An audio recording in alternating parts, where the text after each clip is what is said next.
Once again, welcome to Moving Forward with Young Voices. Happy to welcome a new contributor. Her name is Samantha Dagres. And Samantha, in addition to being a Young Voices contributor, I'm sure that you wear a few other hats as well. Take a moment to tell us a little bit about who you are and what you do. Well, hi, Brian. Glad to be on. In addition to being a Young contributor, I am a communications advisor for the Montreal Economic Institute. We are a Montreal-based think tank that deals in public policy, Canadian public policy, and public policy from all over the country. Very good. And you have a remarkable article in the Toronto Sun that unfortunately does not have a lot of good news, economically speaking. The subheadline here talks about Canada is projected to have the worst growth over the next few decades among 38 advanced economies. Talk to me about why that prognosis is grim. Well, the prognosis is grim because it means that, the economy won't be growing, wages won't be increasing, and young people won't be availing themselves of the opportunities they should be. Basically, productivity in Canada is at crisis levels. That's not according to me. It's according to the Senior Deputy Governor of the Bank of Canada, who announced last March that we are in crisis area and that we should break glass. And what this means, productivity basically relates to the value created per hour worked. So just to give people a more tangible sense of what that is, in Canada, the average worker creates about $53 US per hour. If we compare this to our G7, other G7 countries, the average there is around $63 an hour. And American workers actually produce $72 per hour. So we see a great discrepancy there in terms of how much Canadian workers are producing versus their American counterparts.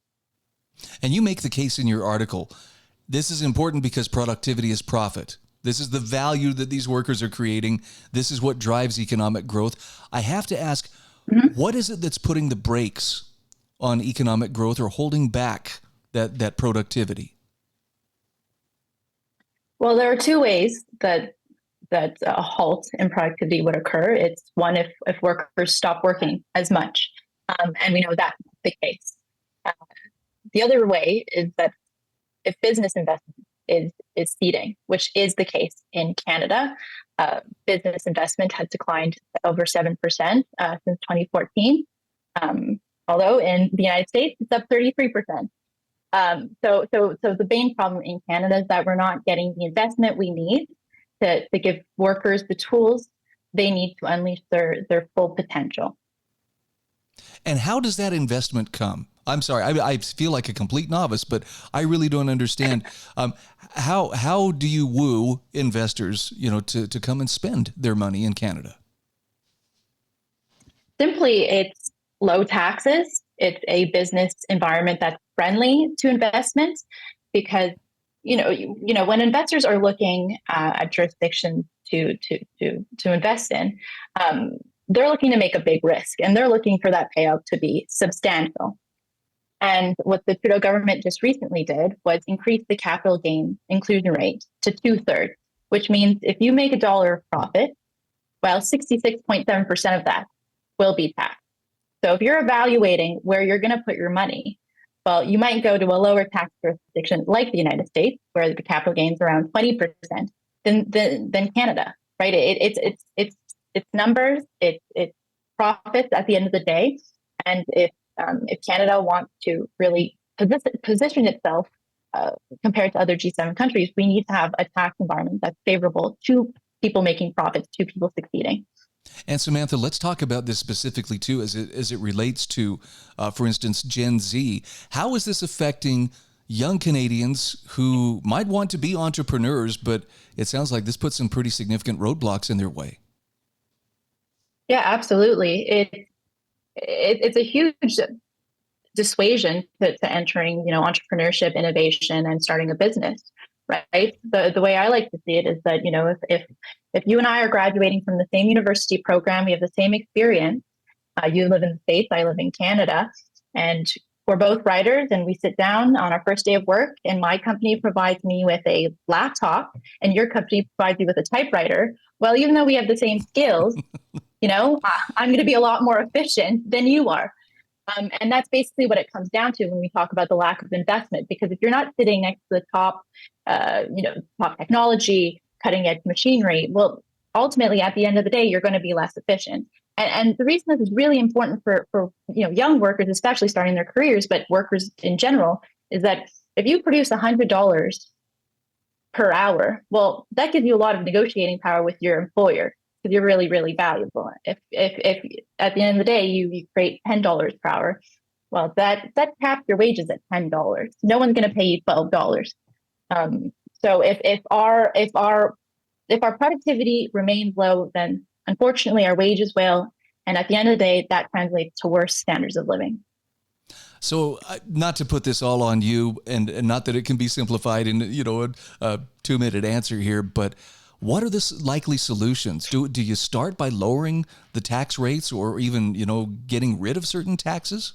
Absolutely. I mean, we need a full reversal of the recent capital gains tax increase, especially.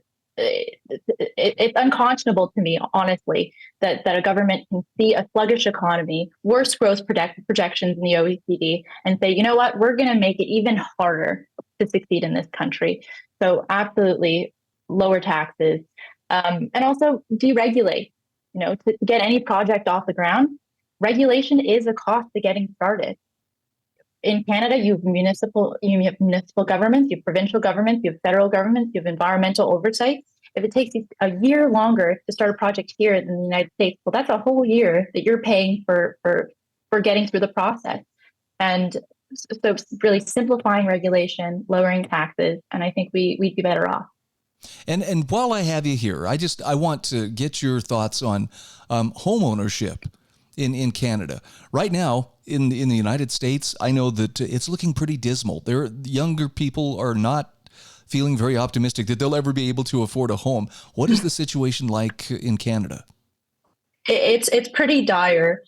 Most young people I know have resolved themselves to never being able to own a home. As I mentioned in my article, many Canadians want to start families, can't start families. Usually that's tethered to being able to buy a home.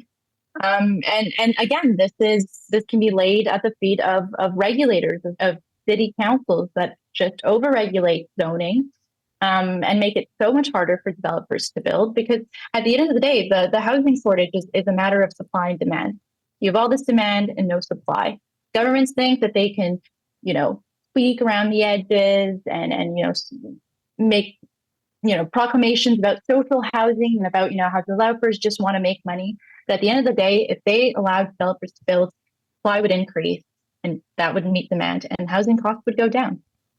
So I guess the final question in the minute that we have left, how likely are those who hold political power to listen to these needs? Are they committed to the course that they're on, or are there some who are listening to reason? Well, we hope that the Conservative Party of Canada, which seems to be poised to win the next election, October 2025, will lower these taxes. But overall, there hasn't been overtures of this nature that any government will come around and really make Canada a better place to do business, and a better place for people to just be able to take risks and follow their dream. And it's really a matter of, do you want to allow people to play out their ambitions, to see their dreams through? And our government, either by making it impossible, they're either saying, we don't think that Canadians have it in them to be successful, or, you know what, we don't care. We don't want them to be. Thank you so much again. We are talking with Samantha Dagres. That sounds like a pretty long uphill walk, but I think you're a good representation of the kind of can-do individuals who could turn that around. Thank you so much for your time. If people want to find you on social media, where can they do that? They can find me on Twitter, Sam_Dagres. And if they're interested in the work we do and the studies we publish on subjects like public finances, they can find us at the Montreal Economic Institute, and we're on all social medias. Welcome back to Moving Forward with Young Voices. We are happy to welcome Oliver Dean back to the program. Oliver, nice to have you on the show again. For those meeting you for the first time, take just a moment to tell us a little bit about yourself. Yeah, well, firstly, Brian, great to be here. I'm Oliver, second year London School of Economics student studying history and politics, involved in a lot of societies there and offering my insight in politics, economics, public policy, and those sorts of fields. And today we got a topic that has actually been on a lot of people's minds if they've been following the news. I have seen a lot of coverage of the riots going on in the UK pertaining to immigration, but you have an article here in the Express that says the focus on those riots is actually forgetting the real problem, which is knife crime. Talk to me a little bit about, first of all, let's talk a little bit about the riots that are going on. Obviously, you're getting a lot of attention. Is the knife crime part of the problem, or is it a totally separate issue that's being ignored? Yeah, so I would argue that knife crime is actually what caused these riots to occur in the first place. So in July, a 17-year-old walked into a Taylor Swift-themed dance class. He fatally stabbed 3 children and then inflicted stab wounds upon another 8. And this got sensationalized amongst far-right circles, extremist circles, and they capitalized on it by pushing the narrative that he was an immigrant and that this should be an argument about immigration. But my point is that if there were tougher knife crime laws to clamp down on knife crime and to prevent this from happening in the first place, these riots would not have occurred. Wow. Now, I know that the UK has been very, very strict in terms of enforcing, not people not having firearms or not being able to have access to firearms. Has that pushed more people in the direction of edged weapons? I mean, there's not necessarily any studies that delve into this, but you would assume that if there is a smaller market for firearms, then people are going to turn to the next best thing if they're intending to cause harm onto other people. And so, we would assume that has contributed to the increase in knife crime. So let's talk about some of the numbers behind, just to illustrate how this is an epidemic, this knife crime. Yeah, absolutely. So in 2010, when the Conservatives first came into power, there were around 30 to 40,000 incidents involving a knife or a bladed article per year.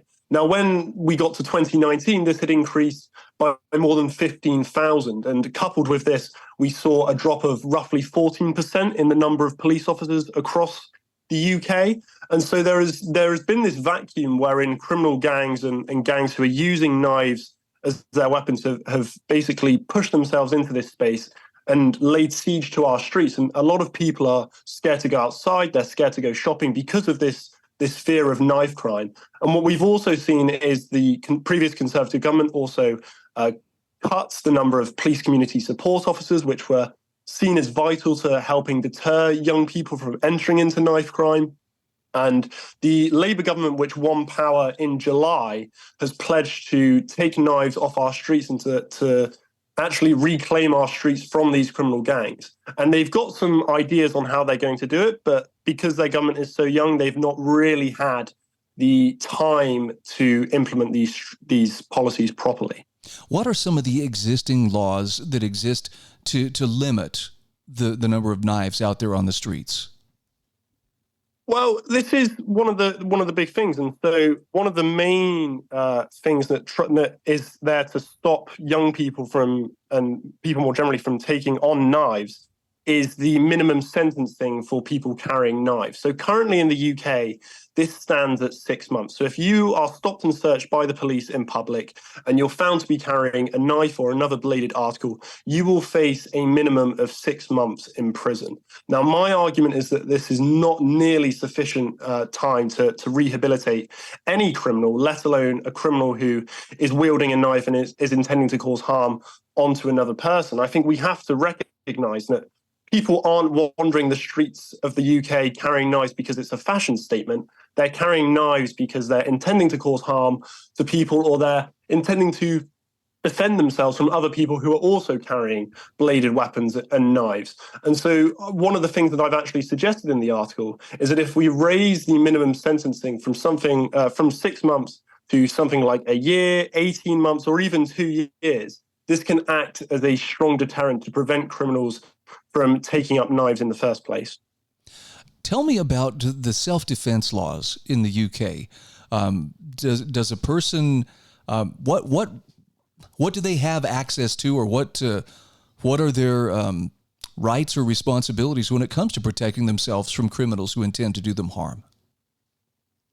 Well, I'm not particularly an expert in the legal field here, but what I can say is that it doesn't matter whether you're trying to, impose self-defense. You cannot carry a knife in public. That's an immediate no. It doesn't matter if you're trying to defend yourself from other people who you think may be wielding knives, who you think may be carrying knives. If you are carrying a knife in public, and if it's for self-defense, if it's for hurting another person, if it's just, for, even maybe a fashion statement, I don't know. You can't carry a knife for self-defense purposes. That much is clear. And what kind of limitations are there? I mean, are we talking even so much as a pocket knife? Yeah, any bladed article that could cause harm to somebody else is a no in the eyes of British law. Wow. I only say wow because, there are some knives that are of utility. And, I'm thinking primarily of pocket knives, but it sounds like the effort here is to limit access to those bladed weapons, across the board. Does this affect people when they buy kitchen cutlery, for instance? Yes. So when you go into a store and you're trying to purchase a knife, you have to prove to the shop assistant or the cashier that you are over 18. Obviously, that means that you could go out and you can buy a kitchen knife, and that can be fine. But if you're essentially stopped by the police and they search you and you're found to be carrying a knife, and it's assumed by the police that you're carrying that knife with intent to cause harm onto somebody else or something along those lines, then it becomes a different question. Very interesting. I'm just, in my mind's eye, I'm picturing a chef who's traveling to or from his job, with his roll of kitchen knives with him, and doesn't sound like that would be a good idea for him. I mean, I would assume that in that situation, the police would recognize that, yes, he has a reason to be carrying that knife. But if you've got a young person on the street who has no reason to be carrying a knife in the first place, and perhaps is known to be associated with gangs in the local area, then the police would assume in that situation that the reason they're carrying a knife is for more deadly purposes. Something you point out in your article is that the problem of knife crime should not be politicized. And does this have to do with stereotyping? Well, the immigrants are the ones who either tend to favor knives or tend to engage in knife crime. Talk to me a little bit about how that issue becomes politicized. Yeah, and you touch on immigration. There's also the matter of age. There's also the matter of income levels. So a study published by King's College London revealed that students and young people from poorer backgrounds are more likely to take up knife crime and gang violence. And so my argument is that this issue shouldn't be politicized. The more we politicize it, and the more we put off talking about real, meaningful change, the more people are going to die on our streets. I mean, if you look at UK headlines within the last few weeks, we had a stabbing in Manchester, we've had a stabbing in Leeds, and just recently we had a stabbing at the Notting Hill Festival in London. There are so many examples. It's essentially becoming normalized within British society, and the Labour government needs to take charge and lay down the law and make sure that there are strong deterrents in place to stop knife crime from becoming normalized. Again, we are talking with Oliver Dean. He is a political commentator with Young Voices UK. Oliver, for people who wish to follow your work or to find you on social media, where would they find you? You can find me on LinkedIn and you can find me on X. Very good. Thanks for keeping us up to date, and thanks for informing us. I look forward to our next conversation. Thank you very much, Bryan. It's been a pleasure.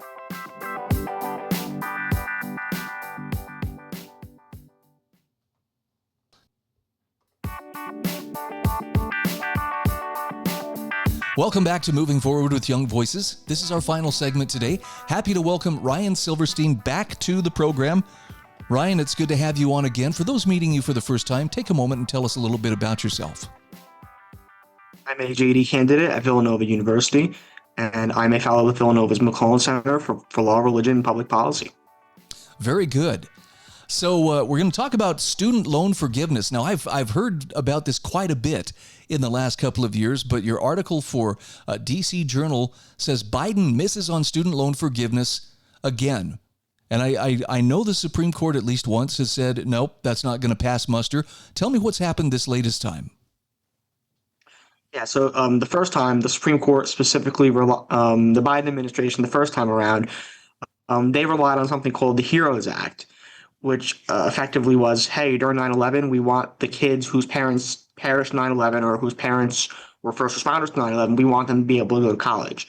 So the Biden administration used the HEROES Act to say, well, hey, this actually applies to all emergencies, and therefore we're going to cancel student debt for all students because of COVID, because COVID's an emergency. And the Supreme Court said, no, that's not possible. That's just not possible. This time around, the administration decided to be a little different. They created something called it's called the Saving on Valuable Education Plan, the SAVE plan. And they did that because they want to cancel people's loans. And they're relying on the Higher Education Act of 1965, which specifically says that the Secretary of Education can modify student loans. It doesn't say cancel, it says modify, which is interesting. It's a really interesting point because for some reason, lefties have convinced themselves that, the power to modify is the power to cancel. And that's not the same thing. A modified obligation is not a canceled obligation. And at the Court of Appeal, the Eighth Circuit Court of Appeals, they recognize that in their decision. The district court also recognized that the Eighth Circuit specifically said there's no statutory authority here for you to issue this regulation, for you to cancel the loans, mainly because these states, which actually have accredited agencies that give out these student loans, are going to suffer harm from it. So you're depriving states of money essentially without due process, which is a problem, a very big problem. Interesting. I mean, you would think after getting slapped down once by the Supreme Court that Biden would have thought twice about trying it again. And maybe this is just, the part of me that doesn't really care for politicians, but was it just an attempt to buy votes? I think buying votes is actually a bad way to put it, because that's not what he wants. Student loan forgiveness is wildly unpopular. According to a study by the Cato Institute, 76% of Americans actually are against student loan forgiveness if it leads to an increase in taxes, which is more likely than not what has to be done to forgive these student loans. So what's the result then? Biden doesn't want it because it's unpopular. Members of his own party don't want it because it's unpopular.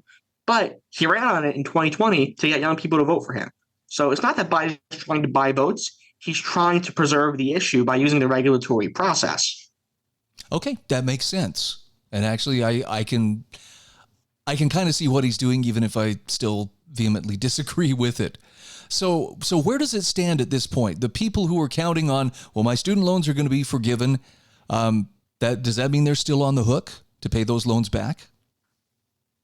It depends on what program you're getting your loans forgiven from. I mean, if you are trying to get your loans forgiven under the SAFE plan, that's probably not going to be forgiven for now. That's still being litigated. So right now, all of their loans were put into forbearance by the Department of Education for the foreseeable future because of litigation. Now, if you qualify for the Public Service Loan Forgiveness Program, which is a different program, you can still get your loans forgiven under that.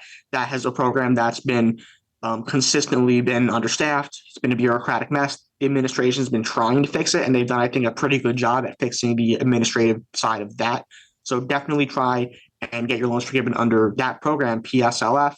If you are a cop, if you served in the military, if you're a nurse, if you're doing public interest work like in law, if you're a nurse, if you're a doctor, you can qualify for the PSLF, but you can't qualify for the SAVE program because right now it's still being litigated. So does this help or hurt Kamala Harris in her bid for the presidency? I would definitely say this helps her because at the end of the day, Biden gets to say like, hey, student loans still on the table. Kamala Harris can say, hey guys, look, student loans still on the table. I'll get them, even though my predecessor promised you them 4 years ago and still hasn't gotten you them. I'll give them to you. Just put me in power. And you see, it's not me that's the problem. It's not the administration that's the problem. It's those radical right-wing judges who don't do what we want. If only they did what we wanted. Yeah, that sounds pretty plausible. At least for what she might say. Now, what about Congress? What role, if any, do they play in either heading this off or furthering it? So firstly, there are two ways I think Congress could handle this. I think the first way Congress could handle this is, well, since they have power of the purse, they could straight up pass a federal law that says, hey, we're forgiving the debt or transferring the debt or in some way dealing with the debt that relieves the burden from people who hold student loans. Or the second way they could do it is they could actually pass an administrative remedy. What I mean by this is when an administrative agency, they issue a regulation, the agency has to point to the statutory law from which they derive their authority for that regulation. So Congress can pass a law that says the Secretary of Education has the power to forgive loans. Once that statute is passed into law, then the Secretary of Education can point to that statute and say, see that, I can forgive loans now, whenever I see fit. Interesting. So does this affect the judiciary in any way, shape, or form? Are we going to see calls for, we need to, appoint more judges who are sympathetic to this or pack the Supreme Court or something like that? Well, I mean, I think we've already seen it. It's no mistake that I think 1 week after Joe Biden dropped out of the presidential race, he penned this opinion for the Washington Post saying we need to expand the court. They've already been calling for it for years, and they're continuing to use progressive initiatives like student loan forgiveness to really badger the judiciary because they aren't getting their way. Wow. So I'm curious, in the larger picture, student loan debt, I think is a real problem. And I say that from the standpoint of people are taking on backbreaking amounts of debt, thanks to banks, colluding with institutions of higher learning. And true, nobody holds a gun to their head to make them sign those loan papers, but the people who take on those debts feel like they can't move ahead without a good education, and it costs a lot of money. It feels to me like they're caught in a bit of a trap. And I'm wondering if there's any stomach for reform in terms of how student loans are administered in the first place, so we don't have to look for fallback positions to forgive that debt. Yeah, well, I think in the first place, the first thing we actually have to do is stop encouraging people to go to college, right? College isn't for everyone. We still have students going to college to study like the language of dance, for example. Like, why would you major in that? Go study STEM, right? So we need people studying degrees that actually have good degree outcomes, number one. And I think number two, we need to start really restricting how many loans the federal government actually gives out to students because it's artificially driving up the price of college. Yeah, there's something about that for quite a few years. It really hasn't passed the sniff test, but it seems like a lot of people still buy into the idea, but I can't really get a good job if I don't have this degree. At least that's what the person serving coffee down at, Starbucks is telling people, with their degree. Ryan, anything else that you would like to tell us about this issue or any resources that people might access to be better informed about, student loan forgiveness? Well, yeah, firstly, I think people should just look at the public service loan forgiveness program. I think that's a really good program because unlike the other degree programs, you can work in a Chapter 10 school, you can go be a nurse, you can do public interest work. And if you do that for enough time, your loans will get paid back. It's not just you're paid back forgiven. Your loans are forgiven after serving the public and the common good, which is a good thing. Number two, I would actually encourage states to follow the lead of Governor Josh Shapiro, which is start eliminating degree requirements for government jobs. Not every job needs a college degree, and we need to cut back on degree inflation, and that's a great way to do it. Well, and something you said that I know would shock some people, but I believe it's absolutely true, and that is college is not for everybody. And, a person who goes out and learns a trade is not in any way, taking a step down to second-class citizenship. We need people in trades. We need people in academia. And anyway, I thought you were wise to say that. So Ryan, Thank you. Frankly, I do agree. Tell us where people can follow you on social media. Tell us where they can find your work. They can find me on LinkedIn. They can actually see my latest piece, which came out today in the New York Daily News on New York's Proposition 1. Highly recommend people read that. They can follow my Twitter, Ryan916. And that's it. That's where you can find my work. Thank you. Okay. Thanks again. Talking with Ryan Silverstein.